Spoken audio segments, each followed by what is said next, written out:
The Second Crusade, 1145–1149, was the second major crusade launched from Europe. The Second Crusade was started in response to the fall of the County of Edessa the previous year to the forces of Zengi. The county had been founded during the First Crusade, 1096–1099, by Baldwin of Boulogne in 1098. While it was the first Crusader state to be founded, it was also the first to fall. The Second Crusade was announced by Pope Eugene III, and was the first of the Crusades to be led by European kings, namely Louis VII of France and Conrad III of Germany, with help from a number of other European nobles. The armies of the two kings marched separately across Europe. After crossing Byzantine territory into Anatolia, both armies were separately defeated by the Seljuq Turks. The main Western Christian source, Odo of Deuil, and Syriac Christian sources claim that the Byzantine Emperor Manuel I Komnenos secretly hindered the Crusaders' progress, particularly in Anatolia, where he is alleged to have deliberately ordered Turks to attack them. Louis and Conrad and the remnants of their armies reached Jerusalem and, in 1148, participated in an ill-advised attack on Damascus. The crusade in the east was a failure for the Crusaders and a great victory for the Muslims. It would ultimately have a key influence on the fall of Jerusalem and give rise to the Third Crusade at the end of the 12th century. The only success of the Second Crusade came to a combined force of 13,000 Flemish, Frisian, Norman, English, Scottish, and German Crusaders in 1147. Traveling from England, by ship, to the Holy Land, the army stopped and helped the smaller, 7,000, Portuguese army in the capture of Lisbon, expelling its Moorish occupants. After the First Crusade and the Minor Crusade of 1101 there were three Crusader states established in the east, the Kingdom of Jerusalem, the Principality of Antioch, and the County of Edessa. A fourth, the County of Tripoli, was established in 1109.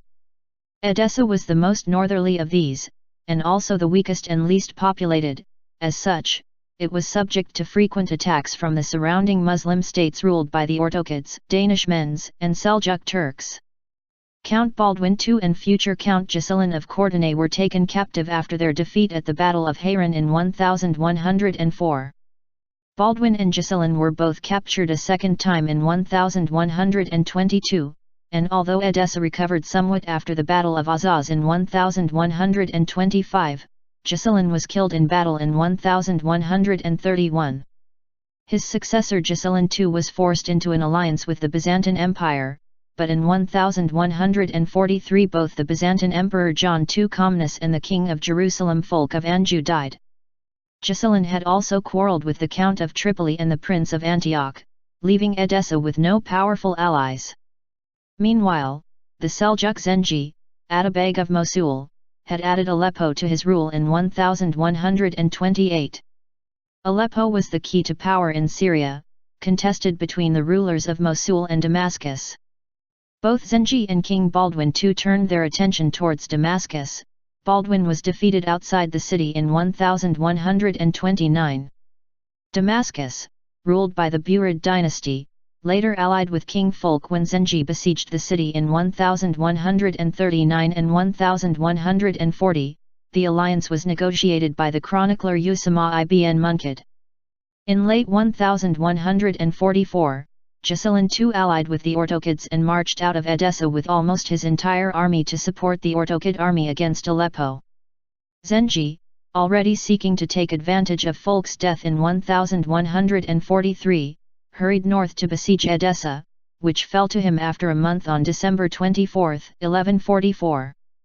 Manasses of Hierges, Philip of Milly and others were sent from Jerusalem to assist, but arrived too late. Gisselin II continued to rule the remnants of the county from Turbessel, but little by little the rest of the territory was captured by Muslims or sold to the Byzantines. Zengi himself was praised throughout Islam as defender of the faith and al-Malik al-Mansur, the victorious king. He did not pursue an attack on the remaining territory of Edessa, or the Principality of Antioch, as was feared. Events in Mosul compelled him to return home, and he once again set his sights on Damascus. However, he was assassinated by a slave in 1146 and was succeeded in Aleppo by his son Nur ad-Din. Quantum predecessories. The news of the fall of Edessa was brought back to Europe first by pilgrims early in 1145, and then by embassies from Antioch, Jerusalem, and Armenia. Bishop Hugh of Jabala reported the news to Pope Eugene III, who issued the bull Quantum Predecessories on December 1 of that year, calling for a Second Crusade. Hugh also told the Pope of an Eastern Christian king, who, it was hoped, would bring relief to the Crusader states. This is the first documented mention of Prester John. Eugene did not control Rome and lived instead at Viterbo, but nevertheless the Second Crusade was meant to be more organized and centrally controlled than the first. The armies would be led by the strongest kings of Europe and a route would be planned beforehand. The initial response to the new Crusade bull was poor, and it in fact had to be reissued when it was clear that Louis VII of France would be taking part in the expedition. Louis VII had also been considering a new expedition independently of the Pope, which he announced to his Christmas court at Bourges in 1145. It is debatable whether Louis was planning a crusade of his own or in fact a pilgrimage, as he wanted to fulfill a vow made by his dead brother Philip to go to the Holy Land. It is probable that Louis had made this decision independently of hearing about quantum predecessories. In any case, Abbot Suger and other nobles were not in favor of Louis' plans, as he would be gone from the kingdom for several years. Louis consulted Bernard of Clairvaux, who referred him back to Eugene.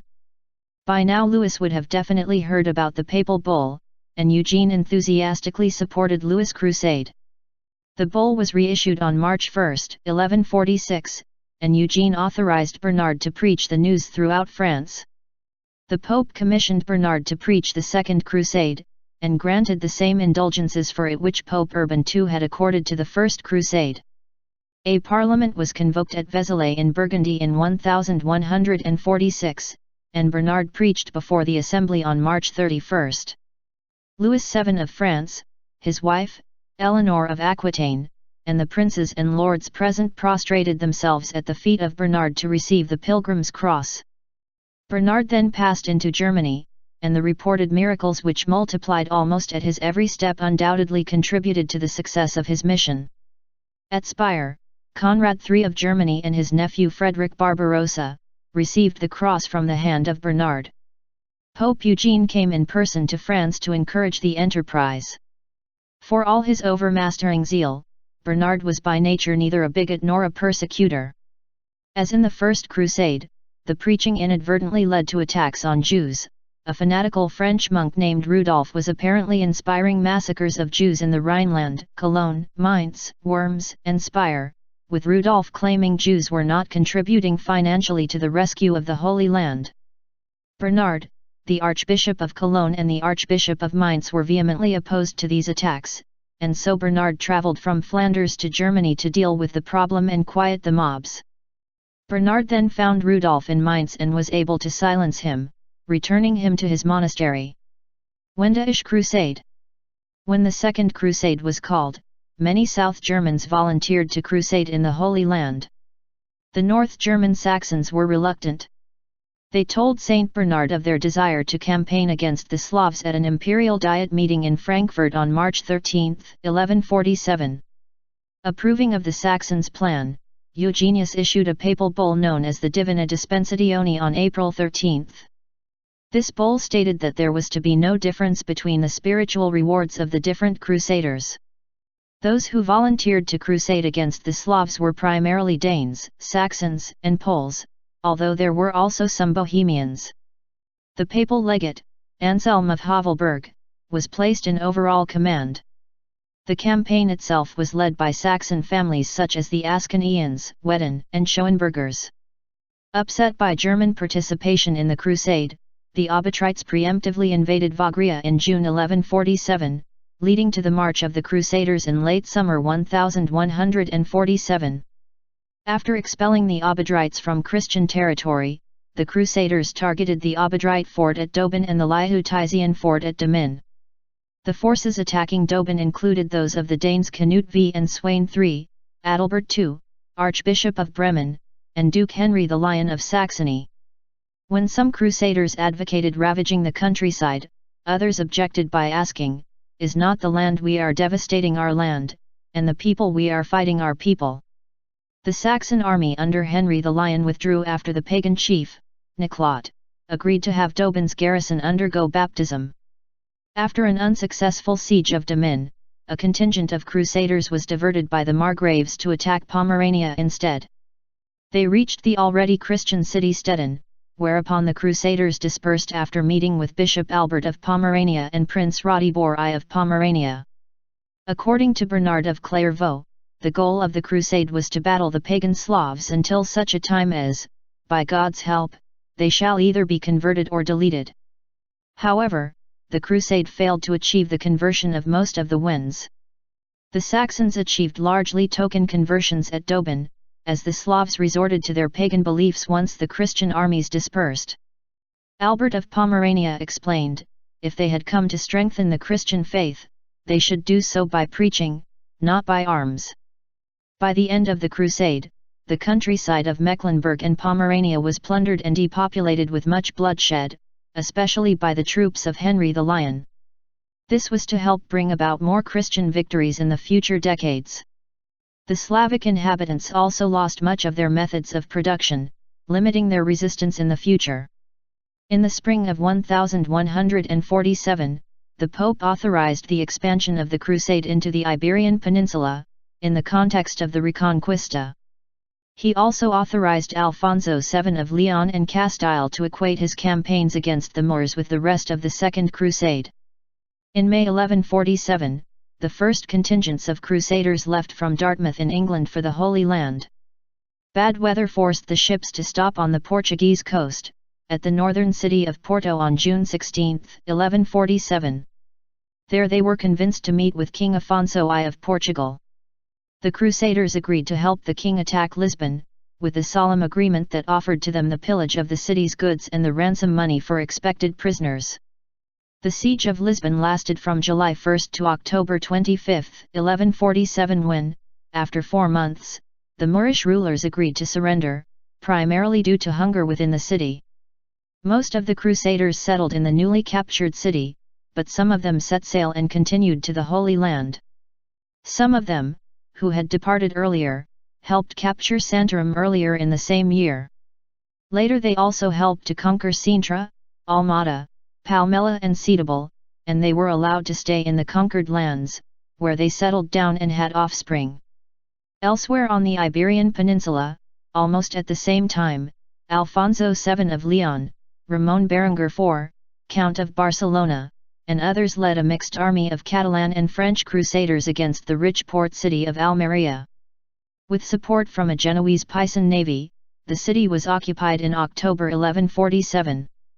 Ramon Berenguer then invaded the lands of the Almoravid Taifa kingdom of Valencia and Murcia. In December 1148, he captured Tortosa after a 5-month siege again with the help of French, Anglo-Normans, and Genoese crusaders. The next year, Fraga, Lleida, and Mequinenza in the confluence of the Segre and Ebro rivers fell to his army. Forces. Islamic. Muslim forces in this period comprised small bodies of professional troops, which were augmented by volunteers and conscripts in times of war. The largest of the Muslim states at the time, the Great Seljuq Sultanate, which ruled most of what is modern Iran and Iraq, had about 10,000 full-term soldiers. The number of troops available to the Syrian states was much smaller. The core of the professional troops were the Ghulam or Mamluk, who were trained for war since childhood. The cost of raising and training a Mamluk was about 30 dinars. By contrast, a good horse in Syria went for about 100 dinars.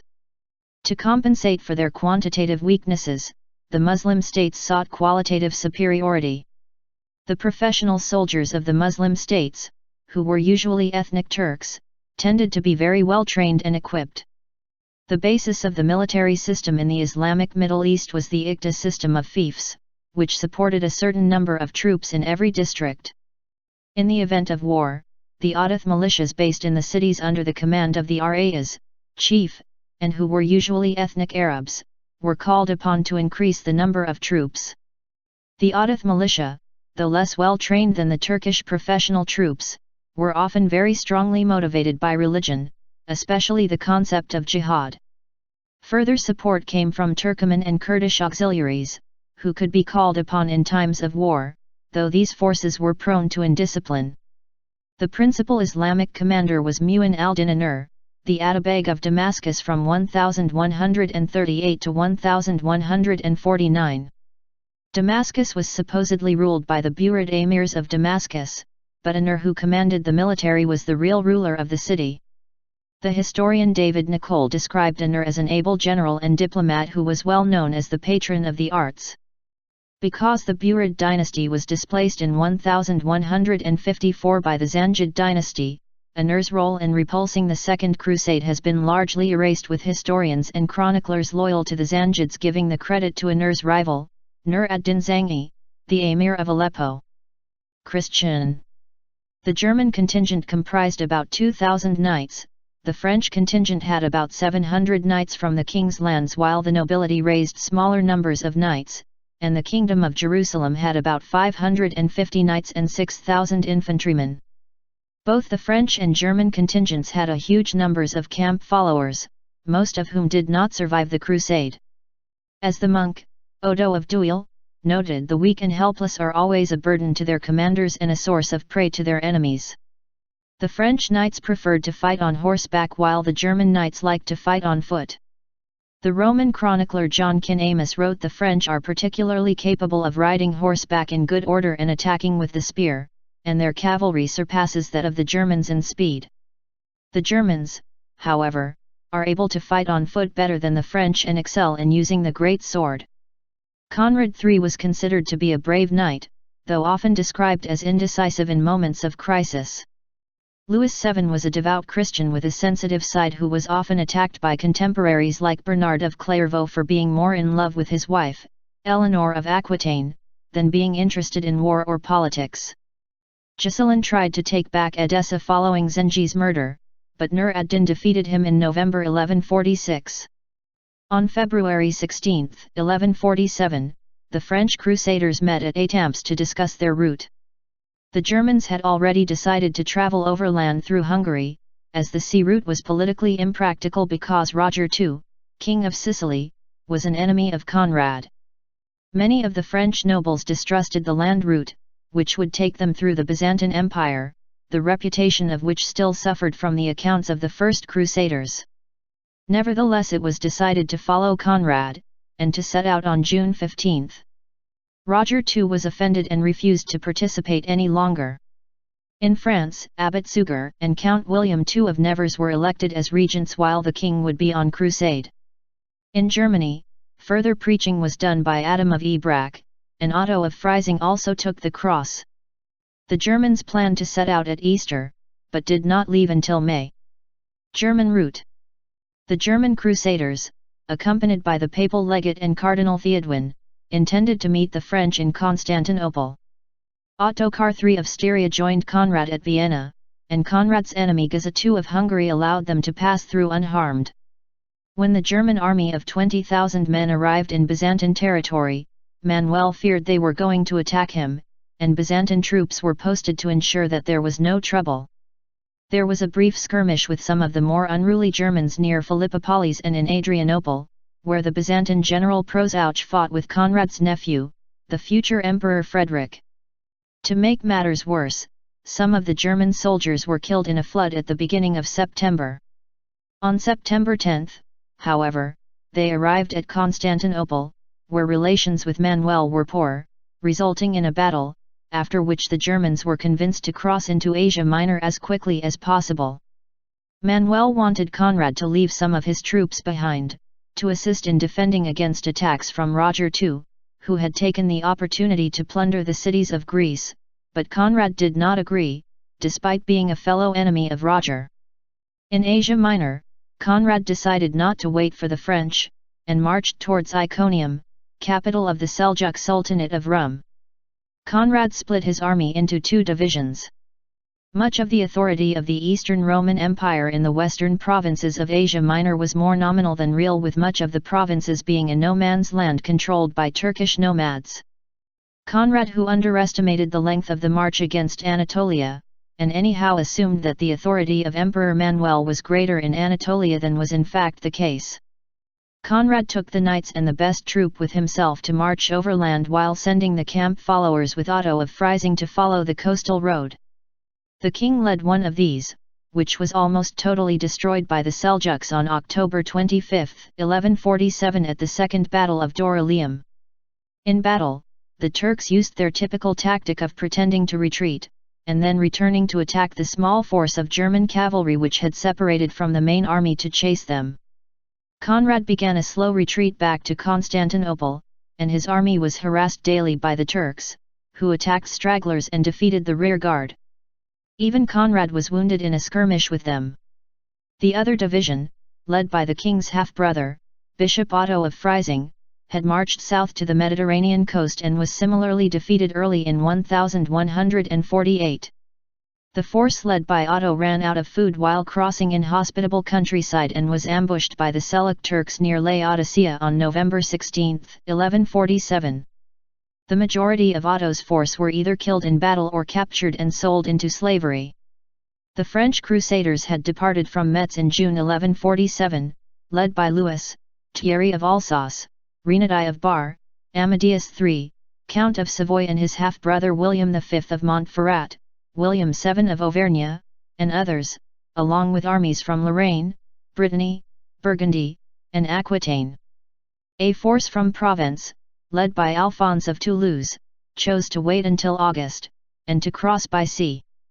At Worms, Louis joined with crusaders from Normandy and England. They followed Conrad's route fairly peacefully, although Louis came into conflict with Giza of Hungary when Giza discovered Louis had allowed an attempted Hungarian usurper to join his army.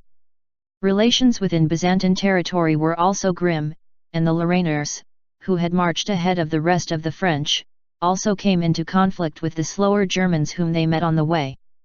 Since the original negotiations between Louis and Manuel, Manuel had broken off his military campaign against the Sultanate of Rum, signing a truce with his enemy Sultan Mesud I.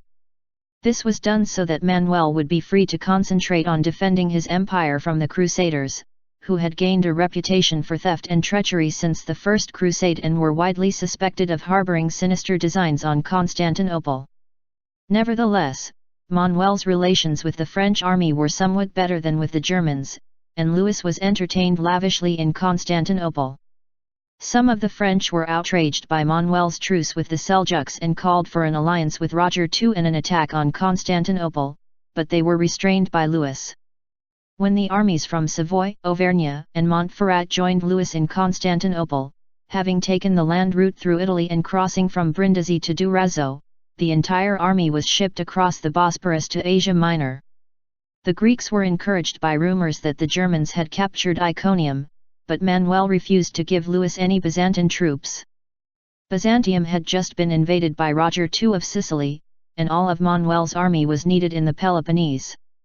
Both the Germans and French therefore entered Asia without any Byzantine assistance, unlike the armies of the First Crusade. In the tradition set by his grandfather Alexios I, Manuel also had the French swear to return to the empire any territory they captured. The French met the remnants of Conrad's army at Nicaea, and Conrad joined Louis' force. They followed Otto of Freising's route, moving closer to the Mediterranean coast, and they arrived at Ephesus in December, where they learned that the Turks were preparing to attack them. Manuel also sent ambassadors complaining about the pillaging and plundering that Louis had done along the way, and there was no guarantee that the Byzantines would assist them against the Turks. Meanwhile Conrad fell sick and returned to Constantinople, where Manuel attended to him personally, and Louis, paying no attention to the warnings of a Turkish attack, marched out from Ephesus with the French and German survivors. The Turks were indeed waiting to attack, but in a small battle outside Ephesus, the French were victorious. The French fended off another Turkish ambush at the Meander River. They reached Laodicea early in January 1148, around the same time Otto of Freising's army had been destroyed in the same area. Resuming the march, the vanguard under Amadeus of Savoy became separated from the rest of the army at Mount Cadmus, and Louis' troops suffered heavy losses from the Turks. Louis himself, according to Odo of Deuil, climbed a rock and was ignored by the Turks, who did not recognize him.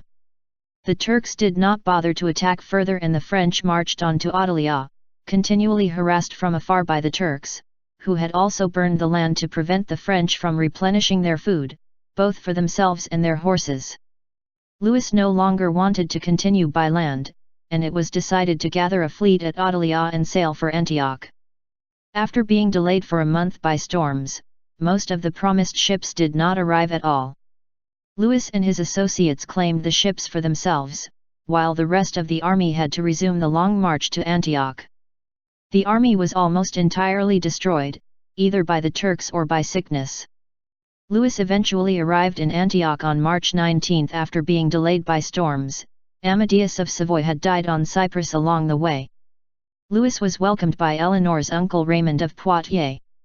Raymond expected him to help defend against the Turks and to accompany him on an expedition against Aleppo, the Muslim city that was the gateway to Edessa, but Louis refused, preferring instead to finish his pilgrimage to Jerusalem rather than focus on the military aspect of the crusade. Eleanor enjoyed her stay, but her uncle implored her to remain to enlarge family lands and divorce Louis if the king refused to help what was assuredly the military cause of the crusade. During this period, there were rumors of an affair between Raymond and Eleanor, which caused tensions in the marriage between Louis and Eleanor. Louis quickly left Antioch for Tripoli with Eleanor in arrest. Meanwhile, Otto of Freising and the remnant of his troops arrived in Jerusalem early in April, and Conrad soon after. Fulk, Patriarch of Jerusalem, was sent to invite Louis to join them. The fleet that had stopped at Lisbon arrived around this time, as well as the Provençals who had left Europe under the command of Alfonso Jordan, Count of Toulouse. Alfonso himself did not make it to Jerusalem as he died at Caesarea. He was supposedly poisoned by Raymond II of Tripoli, the nephew who feared his political aspirations in the county. The claim that Raymond had poisoned Alfonso caused much of the Provençal force to turn back and go home. The original focus of the crusade was Edessa, but the preferred target of King Baldwin III and the Knights Templar was Damascus. In response to the arrival of the Crusaders, the ruler of Damascus, Mu'in ad-Din Unr started making feverish preparations for war, strengthening the fortifications of Damascus, ordering troops to his city and having the water sources along the road to Damascus destroyed or diverted. Unr sought help from the Zangid rulers of Aleppo and Mosul, who were normally his rivals, though forces from these states did not arrive in time to see combat outside of Damascus. It is almost certain that the Zangid rulers delayed sending troops to Damascus out of the hope that their rival Unr might lose his city to the Crusaders. Council of Acre. The nobility of Jerusalem welcomed the arrival of troops from Europe, and it was announced that a council should meet to decide on the best target for the Crusaders. This took place on June 24, 1148, when the Haute Cour of Jerusalem met with the recently arrived Crusaders from Europe at Pomaria, near Acre, a major city of the Crusader Kingdom of Jerusalem. This was the most spectacular meeting of the court in its existence. It seems well worthwhile and quite in harmony with the present history that the names of the nobles who were present at the council should be recorded here for the benefit of posterity. He lists these and numerous others. To name each one individually would take far too long. In the end, the decision was made to attack the city of Damascus, a former ally of the Kingdom of Jerusalem that had shifted its allegiance to that of the Zengids and attacked the kingdom's allied city of Basra in 1147. Historians have long seen the decision to besiege Damascus rather than Edessa as an act of inexplicable folly. Noting the tensions between Unr, the Atabeg of Damascus and the growing power of the Zangids, many historians have argued that it would have been better for the Crusaders to focus their energy against the Zangids. More recently, historians such as David Nicole have defended the decision to attack Damascus, arguing that Damascus was the most powerful Muslim state in southern Syria, and that if the Christians held Damascus, they would have been in a better position to resist the rising power of Nur al-Din. Since Nur was clearly the weaker of the two Muslim rulers, it was believed that it was inevitable that Nur al-Din would take Damascus sometime in the near future, and thus it was better for the Crusaders to hold that city rather than the Zangids. In July their armies assembled at Tiberias and marched to Damascus, around the Sea of Galilee by way of Banyas. There were perhaps 50,000 troops in total. Siege of Damascus. The Crusaders decided to attack Damascus from the west, where orchards would provide them with a constant food supply. They arrived at Daraya on July 23. The following day, the Muslims were prepared for the attack and constantly attacked the army advancing through the orchards outside Damascus. The defenders had sought help from Saif ad-Din Ghazi I of Mosul and Nur ad-Din of Aleppo, who personally led an attack on the Crusader camp. The Crusaders were pushed back from the walls into the orchards, where they were prone to ambushes and guerrilla attacks. According to William of Tyre, on July 27 the Crusaders decided to move to the plain on the eastern side of the city, which was less heavily fortified but had much less food and water. It was recorded by some that Unr had bribed the leaders to move to a less defensible position, and that Unr had promised to break off his alliance with Nur ad-Din if the Crusaders went home. Meanwhile Nur ad-Din and Saif ad-Din had by now arrived. With Nur ad-Din in the field it was impossible to return to their better position. The local Crusader lords refused to carry on with the siege, and the three kings had no choice but to abandon the city. First Conrad, then the rest of the army, decided to retreat back to Jerusalem on July 28, though for their entire retreat they were followed by Turkish archers who constantly harassed them. Aftermath. Map showing the countries surrounding the Mediterranean Sea. Along the west and southwest coasts is the Muwahhid Caliphate. The Zengid Sultanate covers most of the southeast coast and the inland areas from the east coast, which is occupied by the Crusader states. The Byzantine Empire covers most of the northeast coast and inland areas. The center of the north coast is held by the Holy Roman Empire and the northwest coast is held by the kingdoms of France and Aragon. Each of the Christian forces felt betrayed by the other. A new plan was made to attack Ascalon and Conrad took his troops there, but no further help arrived, due to the lack of trust that had resulted from the failed siege. This mutual distrust would linger for a generation due to the defeat, to the ruin of the Christian kingdoms in the Holy Land. After quitting Ascalon, Conrad returned to Constantinople to further his alliance with Manuel. Louis remained behind in Jerusalem until 1149. The discord also extended to the marriage of Louis and Eleanor, which had been falling apart during the course of the crusade. In April 1149, Louis and Eleanor, who were barely on speaking terms by this time, pointedly boarded separate ships to take them back to France. Back in Europe, Bernard of Clairvaux was humiliated by the defeat. Bernard considered it his duty to send an apology to the Pope, and it is inserted in the second part of his Book of Consideration. There he explains how the sins of the Crusaders were the cause of their misfortune and failures. When his attempt to call a new crusade failed, he tried to disassociate himself from the fiasco of the Second Crusade altogether. He would die in 1153. In Germany, the crusade was seen as a huge debacle, with many monks writing that it could only have been the work of the devil.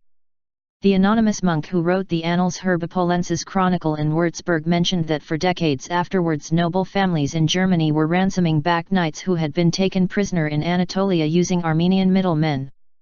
The camp followers who had been taken prisoner and sold into slavery by the Turks were not so lucky. Of the 113 individuals known by name to have been involved in the crusade, 22 died, 42 returned home, while the fate of the last 49 is a mystery.